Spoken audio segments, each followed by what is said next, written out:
Bismillahirrahmanirrahim. Assalamualaikum warahmatullahi wabarakatuh. Innal hamdalillah nahmaduhu wa nasta'inuhu wa nastaghfiruh wa natubu ilaihi wa na'udzu billahi min syururi anfusina wa min sayyiati a'malina. May yahdihillah fala mudhillalah wa may yudlil fala hadiyalah. Asyhadu an la ilaha illallah wa asyhadu anna Muhammadan abduhu wa rasuluh. Allahumma salli ala Muhammad wa ala ali Muhammad kama sallaita ala Ibrahim wa ala ali Ibrahim fil alamin innaka Hamidum Majid. Bapak Ibu rahimani wa rahimakumullahu jami'an. Alhamdulillahi ta'ala, kita ucapkan puji syukur kepada Allah Subhanahu wa ta'ala yang telah memberikan kepada kita limpahan karunia, limpahan nikmat yang seandainya kita mencoba untuk menghitungnya, Allah telah mengatakan dalam firman-Nya, wa in ta'uddu nikmatallahi la tuhsuha. Seandainya engkau mencoba untuk menghitung nikmat yang telah Allah berikan kepadamu, maka niscaya engkau tidak akan mampu untuk menghitungnya. Semoga hadirnya kita di salah satu rumah Allah Subhanahu wa ta'ala untuk mengkaji ilmu merupakan salah satu bentuk syukur kita atas nikmat-nikmat yang telah Allah Subhanahu wa ta'ala berikan kepada kita. Nikmat hujan, nikmat ketentraman adalah nikmat yang tidak mungkin bisa kita dapatkan kecuali dari pertolongan Allah Subhanahu wa ta'ala. Yang kedua, salawat dan salam semoga senantiasa tercurahkan kepada Nabi kita Muhammad sallallahu alaihi wasallam yang telah berjuang, berdakwah, berkorban dengan diri dan harta beliau untuk bisa menunaikan amanah dari Allah Subhanahu wa taala, mengeluarkan manusia dari kejahilan menuju ilmu, dari kesyirikan menuju tauhid. Bapak Ibu rahimani wa rahimakumullahu jami'an. Pada malam hari ini akan kita lanjutkan pembahasan kita materi tentang tazkiyatun nufus, dan telah kita baca bersama, kaji bersama beberapa hal yang sangat mungkin bisa meracuni kolbu kita, sangat mungkin bisa menodai kolbu kita, sangat mungkin bisa merusak kolbu kita, bahkan membuat mati kolbu kita. Dan pada kesempatan malam hari ini kita akan mulai pembahasan sebaliknya. Kita akan membaca, mengkaji bersama hal-hal yang insya Allah ta'ala akan menjadi obat bagi kolbu yang sakit, akan menjadi pencerah bagi kolbu yang tertutupi oleh kegelapan, akan menjadi gizi bagi kolbu yang membutuhkan asupan gizi. Bapak Ibu rahimani wa rahimakumullahu jami'an. Sesungguhnya semua ketaatan itu pasti akan memberikan kehidupan pada kolbu. Semua ketaatan, selama hal tersebut adalah bentuk ketaatan kepada Allah Subhanahu wa ta'ala, maka sejatinya hal tersebut akan membawa kita kepada kolbu yang salim, kolbun salim, kolbu yang hidup, kolbu yang sehat.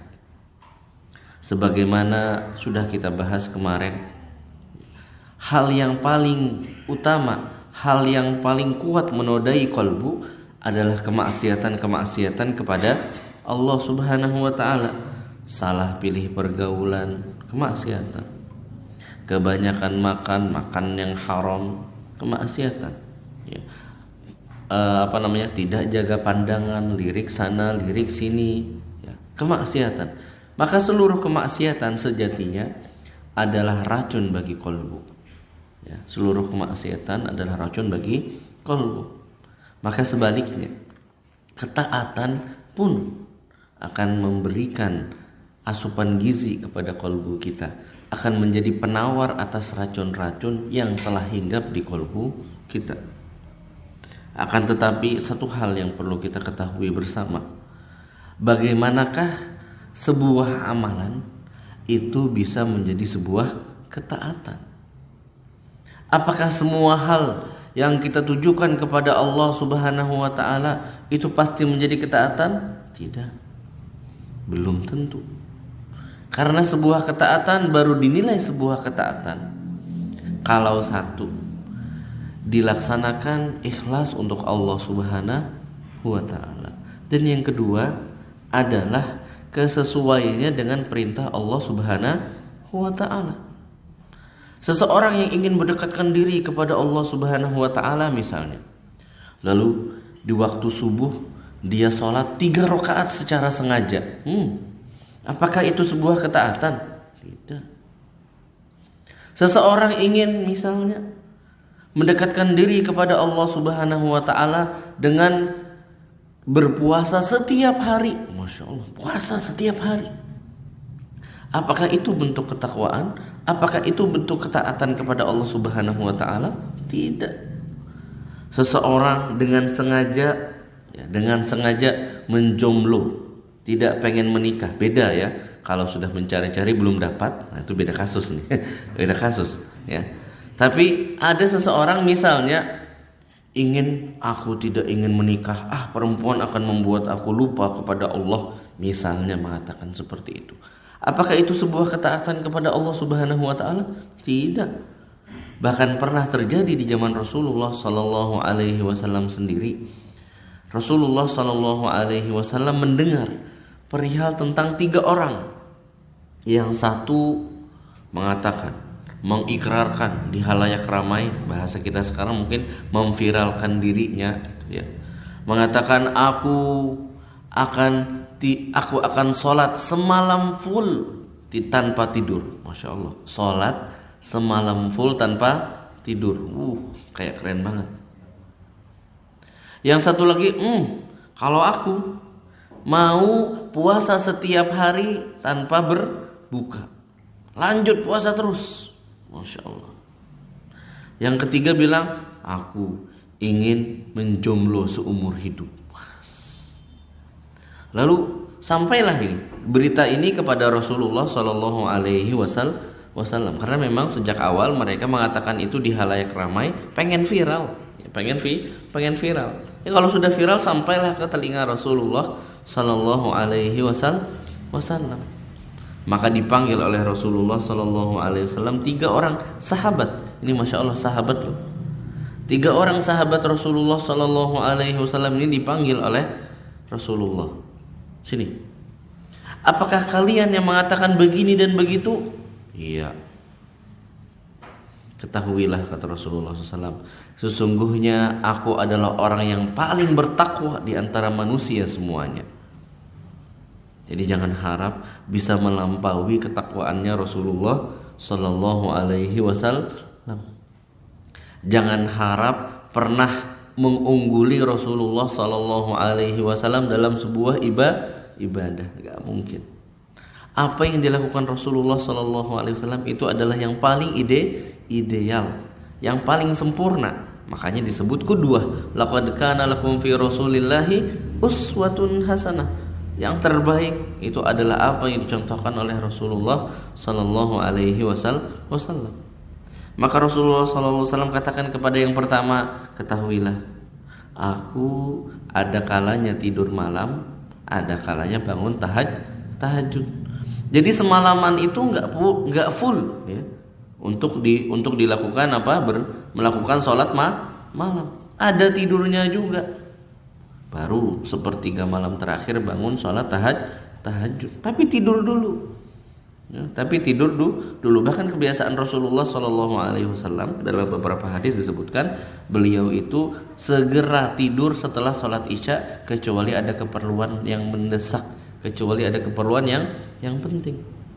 Selesai sholat isya langsung istirahat tidur kecuali ada kepentingan. Sepertiga malam bangun. Kepada yang kedua dikasih tahu, ketahuilah, aku berpuasa, aku berbuka. Ya. Enggak puasa, lanjut terus berhari-hari, ya. tanpa berbuka.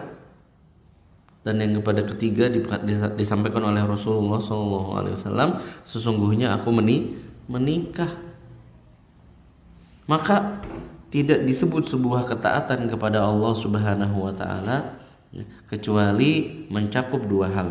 Satu, ikhlas kepada Allah Subhanahu wa taala, yang kedua adalah kesesuaiannya dan ketepatannya dengan perintah Rasulullah dan arahan dari Rasulullah sallallahu alaihi wasallam. Oleh karena itu, dari sini muncul sebuah materi yang penting untuk kita bahas sebagai awal dari sebuah ketaatan. Karena ketaatan ini adalah kunci untuk kita mensucikan kembali kalbu kita, membersihkan kembali kalbu kita, mengobati kalbu kita yang sakit. Maka kunci pertama dari semua ketaatan adalah al-ilmu. Ilmu. Tahu ini benaran perintah Allah, maka baru dikerjakan. Bahkan para ulama mengatakan sebuah kaidah, membawakan sebuah kaidah dengan mengatakan semua ibadah itu hukum asalnya terlarang. Tidak ada ibadah yang boleh dilakukan kecuali ada perintah, ada syariat, ada dalil yang menunjukkan kita atas disyariatkannya ibadah tersebut. Ini jauh berbeda atau berbanding terbalik dengan urusan dunia. Kalau urusan dunia, urusan makan makanan, hukum asalnya adalah boleh, silahkan makan apa saja. Huwallazi khalaqalakum ma fil ardi jami'an. Semua yang ada di dunia ini, mau ikan apa? Ikan goreng lah ya, ikan apa? Ikan belut lah ya. Semua itu halal. Mau apapun, nemu hewan apa baru misalnya, nyasar di hutan, ada hewan baru apa, naga kayak apa gimana gitu misalnya gitu ya. Hukum asalnya semua yang ada di atas muka bumi ini diciptakan untuk kita, dalam artian lain halal, kecuali ada dalil yang mengharamkan, maka baru haram, baru nggak boleh dimakan. Ya kalau misalnya mengandung madorot, ada racunnya, itu bunuh diri, ada racun dimakan. Atau hewan yang harusnya disembelih nggak disembelih, jadinya bangkai, itu nggak boleh dimakan. Hewan yang memiliki gigi taring, ya hewan darat apa? Hewan darat yang memiliki gigi taring, hewan darat yang memiliki cakar, ya. Itu ada larangan-larangan tersendiri. Jadi hukum asalnya halal, ada pengecualian yang terlarang berdasarkan dalil. Kalau ibadah kebalikannya. Kalau ibadah itu hukum asalnya terlarang, gak boleh kita melakukan sebuah ibadah kepada Allah Subhanahu wa taala, kita niatkan ini adalah ibadah kepada Allah, kecuali kita memegang yang namanya dalil atas disyariatkannya ibadah tersebut. Maka di sini kunci pertama kita bisa melakukan sebuah ketaatan adalah al-ilmu. Ilmu, mengetahui ini beneran syariat Allah. Ini adalah petunjuk Allah. Ini adalah ibadah yang dicontohkan oleh Rasulullah sallallahu alaihi wasallam. Ini adalah ibadah yang dianjurkan oleh Rasulullah. Ini adalah ibadah yang dicontohkan atau diajari oleh Rasulullah sallallahu alaihi wasallam. Nah, itu namanya ketaatan. Itu baru masuk namanya ketaatan. Bapak Ibu rahimani rahimakumullahu jami'an. Sesungguhnya setiap manusia tatkala diciptakan ke muka bumi itu enggak punya ilmu apa-apa. Dalam Al-Qur'an Allah Subhanahu wa taala mengatakan, "Wallahu akhrajakum min butuni ummahatikum la ta'lamuna syai'a." Sesungguhnya kalian wahai manusia, kata Allah, Allah keluarkan dari perut ibu-ibu kalian, lahir ke dunia, la ta'lamuna syai'an, enggak tahu apa-apa, enggak punya ilmu, kosong ya. Wa ja'ala apa lanjutan ayatnya? Wallahu akhrajakum min butuni ummahatikum la ta'lamuna syai'a wa ja'ala lakumus sam'a wal absara wal af'idah la'allakum tashkurun. Lalu Allah Subhanahu wa taala menjadikan dan menciptakan untuk bayi-bayi yang terlahir ini apa? As-sam'a wal absar, Allah berikan kepada mereka pendengaran, penglihatan, wal afidah, dan hati untuk berpikir, la'allakum tashkurun, supaya kalian bersyukur. Bagaimana cara bersyukurnya? Digunakan itu, telinganya dipakai, matanya dipakai, hatinya dipakai. Untuk apa? Untuk belajar ilmu. Karena ya, sebelum kita lahir sebenarnya kita telah bersaksi kepada Allah Subhanahu wa taala. Allah telah mengambil kepada kita saksi, alastu birabbikum, kata Allah, bukankah aku Rabb kalian? Qalu bala syahidna. Maka kita mengatakan, kami bersaksi ya Allah, engkau adalah Tuhan kami. Itu sudah disimpan. Itu menjadi modal di dalam hati kita. Itu adalah fitrah yang tertanam di dalam hati kita, bahwasanya Allah, Tuhan kita adalah Allah. Tapi itu adalah modal, baru modal. Maka tatkala Allah Subhanahu wa taala benar-benar ciptakan kita dan keluarkan kita, hidupkan kita ya, menjadi seorang bayi, kita masih belum tahu apa-apa nih. Tapi modal tersebut tersemat di dalam fitrah. Maka tinggal kita menggunakan telinga, pendengaran, dan hati kita untuk bersyukur kepada Allah dengan menggunakannya, maka niscaya Allah Subhanahu wa taala akan memberikan kepada kita jalannya. Maka penting untuk kita apa? Belajar. Bagaimana cara menggunakan telinga? Hadir di kajian. Bagaimana cara kita menggunakan penglihatan kita? Baca kitab. Belajar. Bagaimana kita menggunakan hati kita? Renungi, tadabburi apa-apa yang telah Allah ciptakan, renungi, tadabburi ayat-ayat Allah Subhanahu wa taala, hadis-hadis Rasulullah sallallahu alaihi wasallam, maka niscaya kita akan tahu mana yang namanya ketaatan, mana yang namanya ibadah, bagaimana tata cara sholat, bagaimana tata cara wudhu, bagaimana tata cara mengeluarkan zakat, apa saja yang harus dikeluarkan dari zakat, bagaimana tata cara berpuasa, apa saja yang hal-hal yang membatalkan puasa, lalu bagaimana tata cara apalagi haji, umroh, manasiknya bagaimana, wajibnya atas siapa, banyak sekali ya. Semua itu akan bisa kita ilmui, bisa kita ketahui dan amalkan berikutnya kalau kita sudah pelajari. Maka jangan sampai dalam masalah ibadah kita bikin sendiri, berijtihad beristihad dalam urusan ibadah, enggak boleh. Baca Quran saja Bapak Ibu rahimani wa rahimakumullah jami'an, kita itu harus belajar mulai dari alif, ba, ta, sa, jim. Ini fathah, ini kasrah, ini dhammah, ini sukun. Oh, kalau disambung seperti ini, kalau seperti ini hukum tajwidnya begini dan begitu. Sekedar baca Al-Qur'an itu butuh ilmu, butuh belajar ya. Jangan sampai belajar terus, ya butuh belajar. Karena memang ya, kalau kita memiliki tekad dan semangat serta motivasi untuk menjaga qalbu kita harus punya tekad untuk belajar bagaimana kita menjadi seorang muslim sejati. Harus belajari semuanya. Semua ketaatan itu pokoknya, kuncinya adalah belajar. Gimana kita bisa baca Al-Quran kalau nggak pernah belajar baca Al-Quran? Bisa gitu tiba-tiba baca mushaf, nggak pernah belajar, SD TK nggak pernah belajar, SD nggak pernah belajar, SMP tiba-tiba bisa baca Al-Quran? Mana ada. nggak ada. Kecil nggak pernah diajari sholat, SD nggak pernah sholat misalnya kan, belum balik, ada nih. Ada nih. Ya Allah, astagfirullah, ada di Jakartaan itu, di ibu kotaan aja. Itu subhanallah, bahasanya betul ya.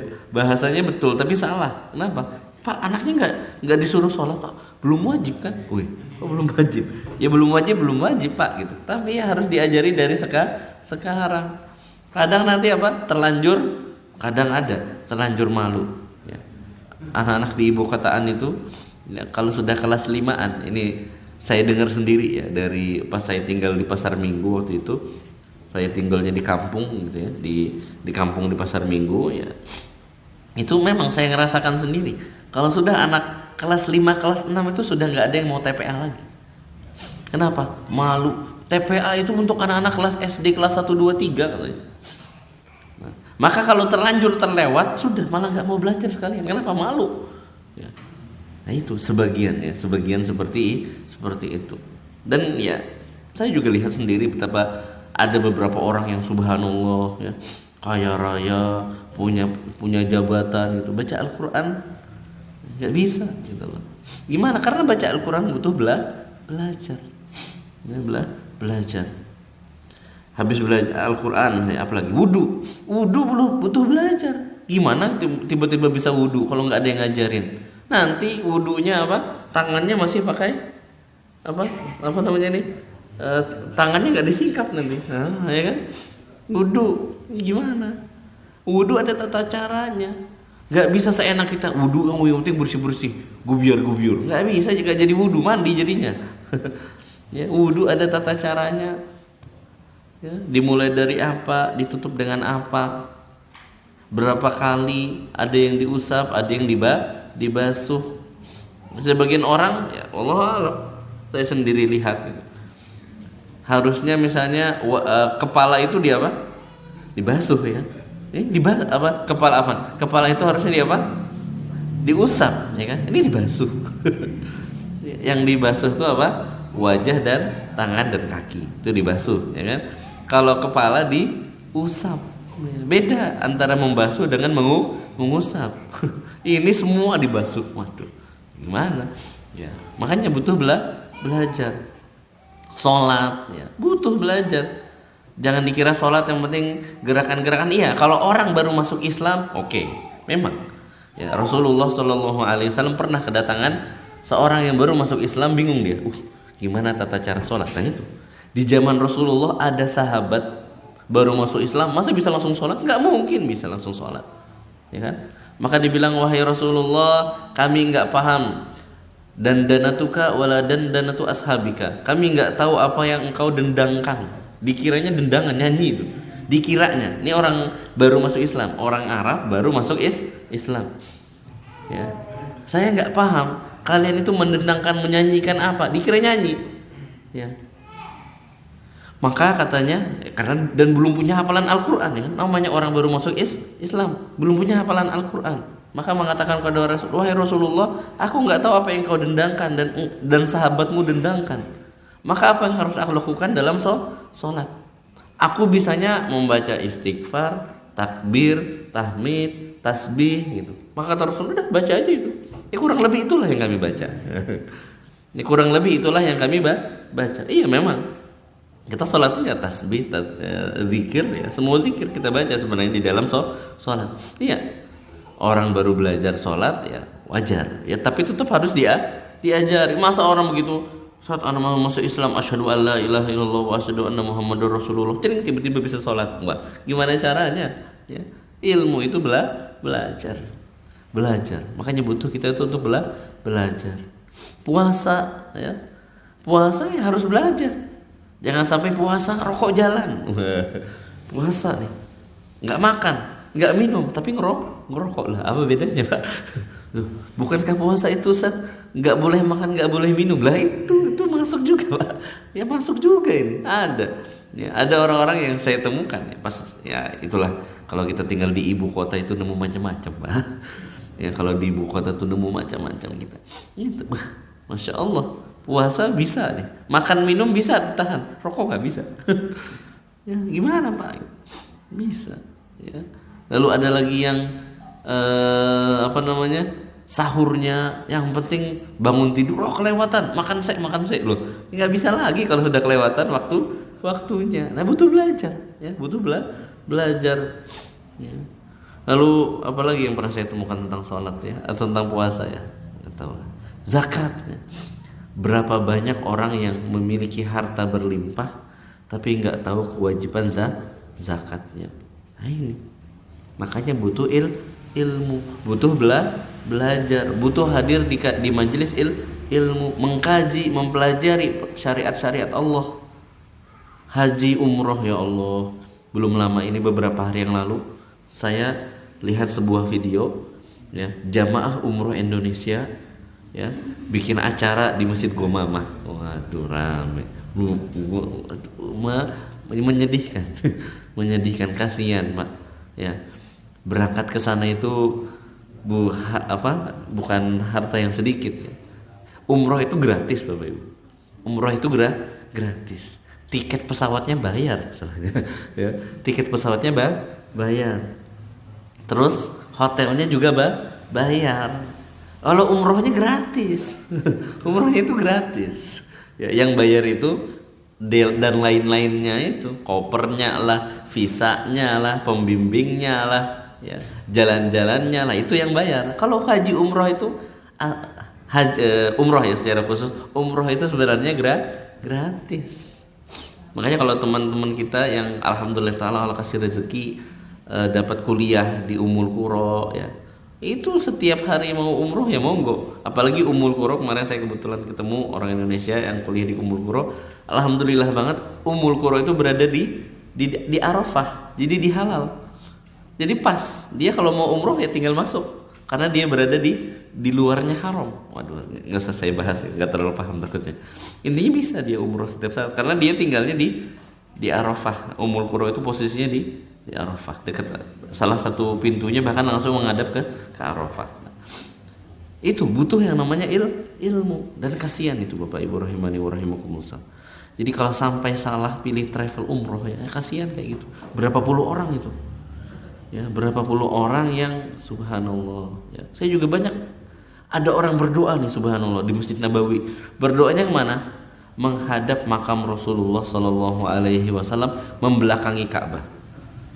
Ka'bahnya apa? Kiblatnya justru di belakangi, yang dihadapi apa?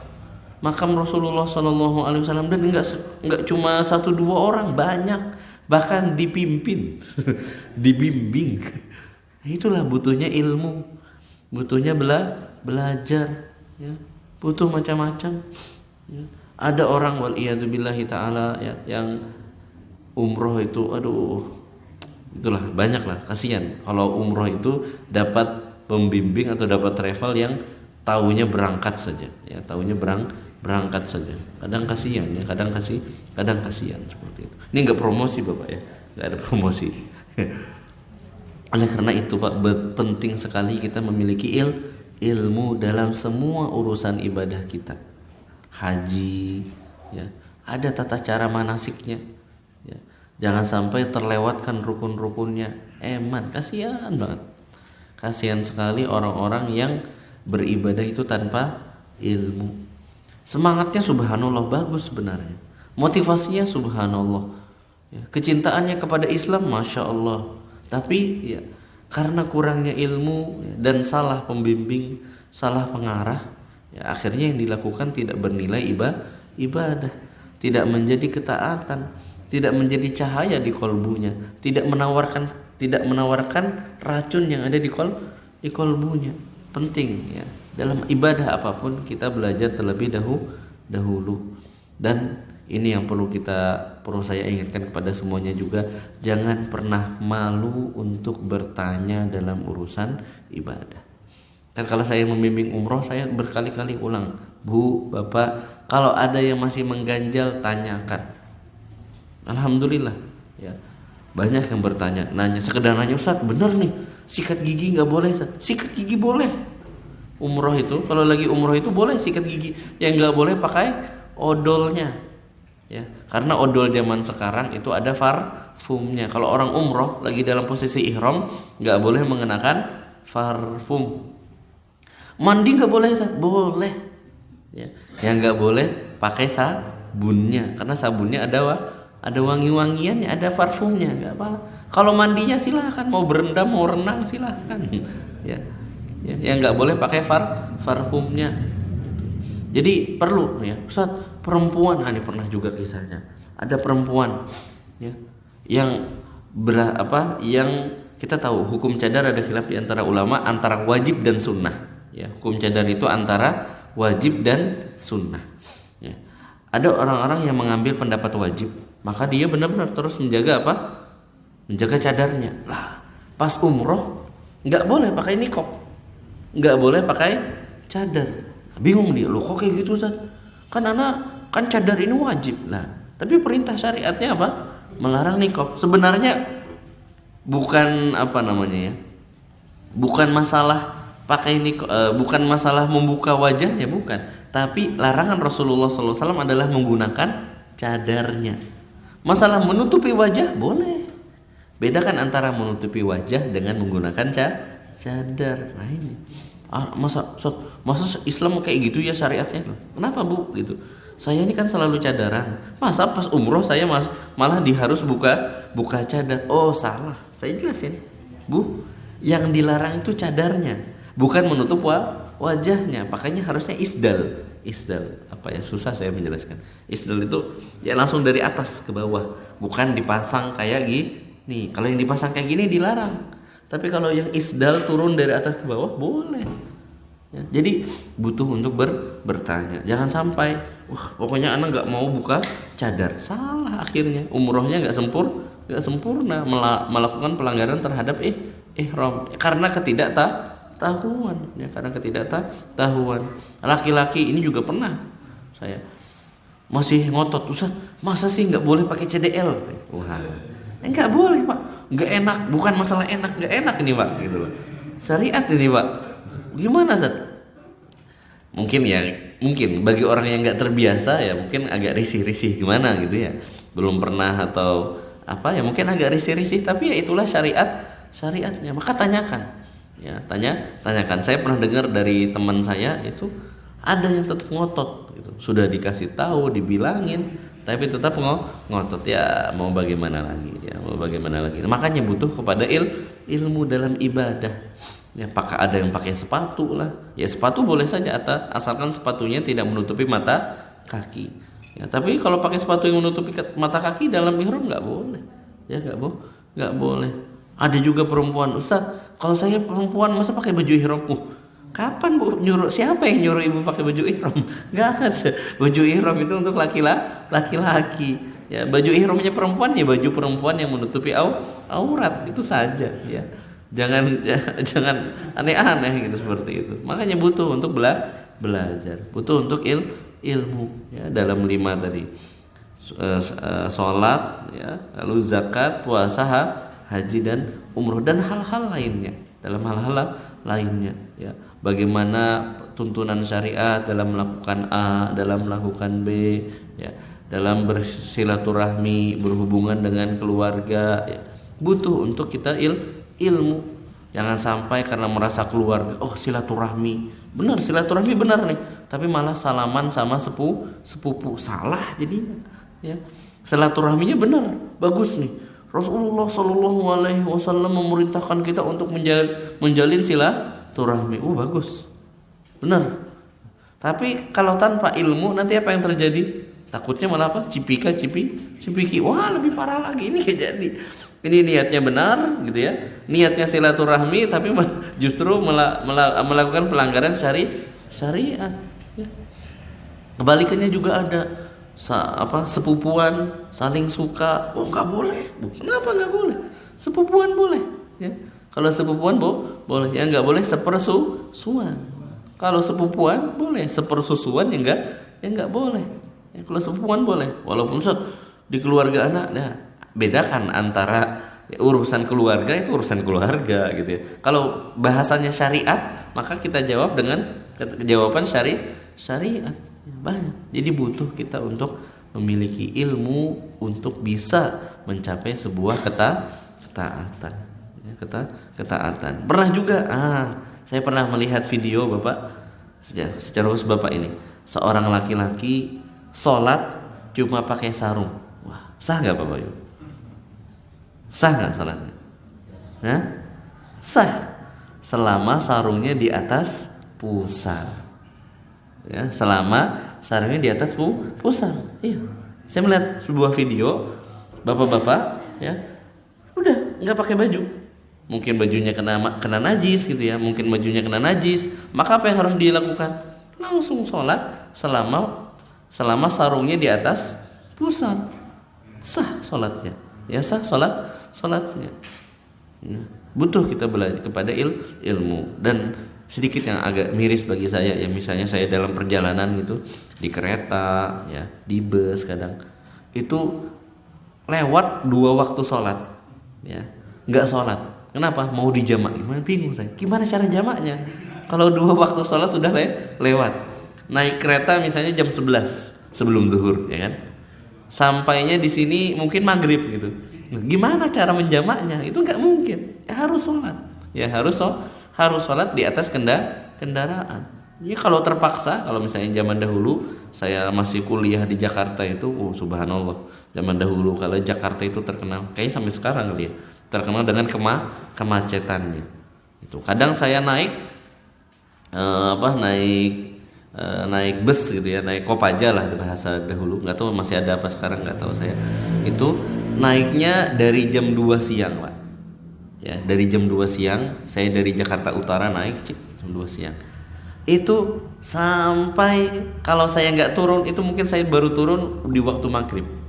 Ya sudah, mau apalah daya. Nggak keburu nih Pak. Sholat asar kan nggak akan keburu tuh. Sudah, mau bagaimana lagi, turun sudah. Turun cari musola atau masjid terdekat, pokoknya saya, ada masjid Pak, turun saja. Turun sholat asar.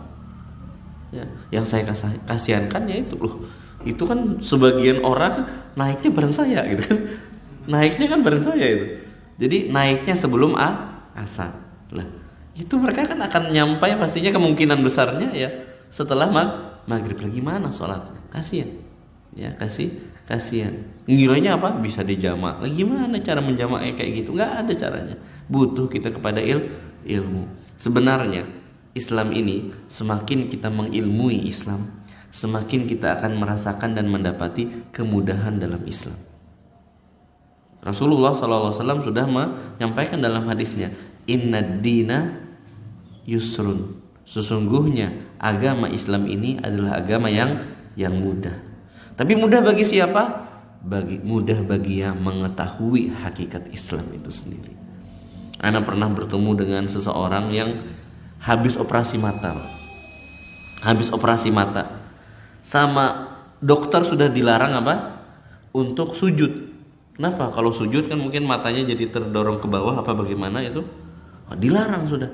Tapi masya Allah ya, jenderal TNI, subhanallah, itu maksakan untuk apa? Untuk sujud. Ya akhirnya penyembuhan kan pasca operasi itu, penyembuhannya jadi lambat malah. Kenapa? Kan harus sujud. Padahal Islam memberikan keringanan, ada keringanan syariat ya. Kalau mengetahui ya, memang masalah tadi adalah kalau nggak tahu. Makanya butuh untuk kita belajar ibadah-ibadah, tata cara ini, tata cara itu. Bagaimana cara sholat seperti ini, bagaimana tata cara sholat dalam keadaan seperti itu. Ya, saya naik pesawat pas umroh kemarin, saya naik pesawat Saudi Airlines. Saudi Airlines itu menyediakan musola Pak. Ada musola di bagian belakang. Nah, kalau posisinya kita dalam keadaan normal, dalam artian tidak sedang ada larangan itu kan kadang ya, tidak boleh bangkit dari tempat duduk gitu ya, harus pakai sabuk pengaman gitu. Nah, kalau sedang tidak ada itu dan tiba waktu sholat, maka wajib kita sholatnya berdiri Pak. Di mana? Di musola. Ya, di musola, karena perintah berdiri dalam sholat itu adalah yang pertama. Kalau tidak bisa baru duduk. Tapi artinya apa? Kalau masih bisa nggak boleh duduk. Sebagian orang ya itu masih bisa sholat berdiri, sudah langsung ambil posisi duduk, nggak boleh itu. Butuh belajar ya, belajar. Dalam kereta, dalam bus saya lihat juga sebagian orang, masih bisa untuk sholat berdiri ya, kalau naiknya kereta ya. Kalau setahu saya kalau kereta eksekutif itu ada musolanya. Kalau ekonomi saya jarang naik. Ya. Kalau kereta eksekutif itu ada musolanya, maka wajib sholatnya berdiri ke musola selama masih bisa. Beda kalau nggak mampu, misalnya mabok ya mungkin memang tidak ada tempat untuk berdiri, ya memang sholatnya duduk. Tapi selama masih bisa sholat berdiri, wajib sholat berdiri. Nggak boleh kita pindah ke duduk, apalagi berbaring, sedangkan masih mampu berdiri. berdiri. Butuh kita untuk belajar. Nah, semakin kita belajar syariat Islam ini, makin kita belajar tata cara ibadah yang sesuai syariat, maka akan kita dapatkan kemudahan-kemudahan dari syariat itu sendiri. Jamak sholat ya. Ini sebenarnya lagi hujan ya. Kalau hujannya deras ya, hujannya kemarin pas saya umroh itu, sehari sebelum saya umroh ada badai Pak di Mekah itu. Tepat saya besok umroh hari ini dapat video badai. Semoga besok aman, alhamdulillah besoknya aman. Tapi kalau dalam keadaan posisi badai misalnya, itu boleh sholat di jamak. Hujan, bahkan sebagian ulama memfatwakan berdasarkan sabda Rasulullah SAW, Rasulullah SAW pernah menjamak 2 sholat tanpa adanya hujan dan tanpa adanya kekhawatiran atau ketakutan. Maka sebagian ulama berpendapat boleh menjamak sholat walaupun hanya hujan yang sederhana. Sebagian berpendapat seperti itu.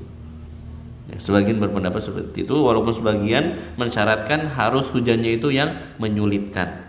Yang menyulitkan ya mungkin hujan disertai angin kayak, atau hujannya deras, atau bisa menjaga macam-macam lah. Pokoknya membawa kesulitan baru boleh jamak. Itu khilaf di antara ulama. Tapi ya, dengan kita mengetahui seperti itu, maka kita mengetahui betapa Islam itu memudahkan. Tapi apa syaratnya? Bagi yang tahu. Bagi yang tahu. Kita lagi dalam perjalanan safar misalnya, kita sudah wudu. Habis wudu pakai kaos kaki misalnya. Pakai kaos kaki. Lalu, nah ini yang saya dapati. Lalu kita nih di pesawat. Kalau kita pergi umroh, itu di pesawatnya sekitar 9 sampai 10 jam. Ya, 9 sampai 10 jam. Bahkan kalau kita naiknya pesawat yang bukan premium, saya nggak nyebut nama, pahami sendiri. Ya, pesawatnya bukan premium, itu kadang airnya sedikit loh Pak. Airnya sangat terbatas. Dan pengalaman saya sendiri, mungkin setelah 4 jam penerbangan air sudah habis. Ya, kalau yang pesawatnya premium, Saudi Arabia Airlines, ya Garuda Indonesia, yaitu subhanallah sampai menjelang turun air masih tersedia. Ya, air masih tersedia. Tapi kalau yang naiknya pesawat yang kurang premium, ya silahkan dicari sendiri apa gitu ya. Itu baru setengah perjalanan WC itu sudah ditulisi air habis. Bingung saya. Apa yang harus dilakukan? Nah, sebenarnya gini tadi, kalau kita sudah berwudu, sudah dalam keadaan suci ya, lalu menggunakan kaos kaki. Selama kaos kakinya itu menutup sampai mata kaki, maka cukup kita membasuh muka, membasuh tangan, mengusap kepala, dan mengusap kaos kaki. Cukup mengusap kaos kaki. Nggak harus melepas, membasuh, belum lagi tempatnya kan harus tinggi diangkat-angkat kaki. Betapa mudahnya Islam bagi orang yang mengetahuinya. Betapa mudahnya syariat Islam bagi orang yang mempelajarinya. Bagi orang yang tahu, Islam itu mudah sekali. Tapi itu karena kita mungkin kurang mendalami dan mengetahui tentang Islam, makanya kita merasa Islam itu tidak semudah aslinya. Oleh karena itulah Bapak Ibu rahimani wa rahimakumullahu jami'an, kunci pertama untuk kita bisa mensucikan kembali kolbu kita, membersihkan kembali kolbu kita yang mungkin telah ternodai, ya, mengobati kolbu kita yang sedang sakit, ya, itu adalah dengan melakukan semua ketaatan. Tapi bagaimana kita bisa melakukan semua ketaatan ini? Dibutuhkan satu hal yang pertama, yaitu ilmu. Mungkin kita dengarkan azan terlebih dahulu, silakan. Bismillah, wassalatu wassalamu ala rasulillah. Dan sebelum saya tutup kajian pada malam hari ini, saya ingin menyampaikan sebuah ucapan, sebuah statement dari Imam Asy-Syafi'i rahimahullahu ta'ala. Tatkala beliau mengatakan, tatkala membahas firman Allah subhanahu wa ta'ala, fa'lam annahu la ilaha illallah wastaghfir li dzambik. Kata Allah subhanahu wa ta'ala, fa'lam, ilmuilah, ketahuilah bahwasanya la ilaha illallah, tidak ada Tuhan yang berhak untuk disembah kecuali Allah subhanahu wa ta'ala, wastaghfir li dzambik, dan beristighfarlah atas dosa-dosamu. Maka Imam Asy-Syafi'i rahimahullahu taala mengomentari ayat ini dengan mengatakan, lihat bagaimana Allah Subhanahu wa taala memerintahkan kita untuk satu, fa'lam, pelajarilah, ketahuilah, ilmuilah. Belajar, ketahuilah, ilmuilah, carilah ilmu terlebih dahulu. Annahu la ilaha illallah, bahwasanya tidak Tuhan yang berhak disembah selain Allah Subhanahu wa taala. Jadi untuk bisa mengetahui dan mempraktekkan bahwasanya tiada Allah, tiada Tuhan yang berhak disembah kecuali Allah Subhanahu wa taala, itu butuh ilmu. Wastaghfir li dzambik, dan beristighfarlah atas dosa-dosamu. Maka pun sama, istighfar pun butuh ilmu. Kenapa? Tanpa ilmu mungkin dia gak pernah ngerasa dia melakukan pelanggaran terhadap syariat. Tanpa ilmu mungkin dia tidak tahu ada sebuah kewajiban yang dia tinggalkan. Tanpa ilmu dia mungkin tidak tahu ada sebuah kemaksiatan yang telah dia lakukan. Maka di sini kata beliau Imam Asy-Syafi'i rahimahullahu taala, fabada'a bil ilmi qoblal qawli wal amal. Allah memerintahkan kita untuk memulai, untuk belajar terlebih dahulu, mencari ilmu terlebih dahulu sebelum berbuat dan berucap.